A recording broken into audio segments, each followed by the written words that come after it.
सोलापुरातून सलग 5व्यांदा विजयकुमार देशमुख हे आमदार झालेले आहेत। भाजपच्या तिकिटावर निवडून आलेल्या देशमुख यांनी पुन्हा एकदा संधी दिल्याबद्दल त्यांनी मतदारांचे आभार मानलेत।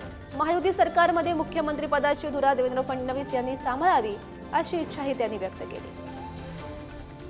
शहर उत्तर विधानसभा मतदारसंघातून तब्बल सलग 5 वेळा जे आहे ते आमदार झालेले विजयकुमार देशमुख आपल्या सोबत आहेत। मालक, सलग 5व्यांदा आपला विजय झालेला आहे, काय पहिली भावना? सोलापूर शहर उत्तर मतदारसंघातल्या सगळ्या मतदारांचं मी पहिल्यांदा आभार मानतो, कारण सलग 5 वेळा निवडून येणं सोपं काम नाही, पण सलग 5 वेळा मताधिक्याने निवडून देत आले, याबद्दल मी खरंच त्यांचं ऋणी आहे।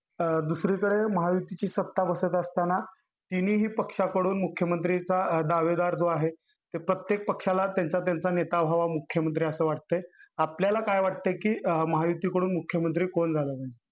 महायुतीमध्ये मुख्यमंत्री देवेंद्रजी फडणवीस व्हायला पाहिजे। आता आमच्या पक्षाचे 132 आमदार निवडून आलेले आहेत। गेल्या वेळेला 106 आमदार असतानाही आम्ही शिवसेनेला मुख्यमंत्री पद दिलं, पण या वेळेला निदान आम्हाला न्याय मिळाला पाहिजे, सगळ्यांनी आमच्या बरोबर राहिला। देवेंद्र फडणवीस मुख्यमंत्री झाले? हो, देवेंद्रजी फडणवीस राहिला। हे होते विजयकुमार देशमुख। राज्यामध्ये महायुतीचं सरकार येत असताना भाजपाकडून देवेंद्र फडणवीस मुख्यमंत्री झालेला आवडेल असंच प्रतिपादन विजयकुमार देशमुख यांनी केलेलं आहे। अनिकेत गायकवाड, पुढारी न्यूज, सोलापूर।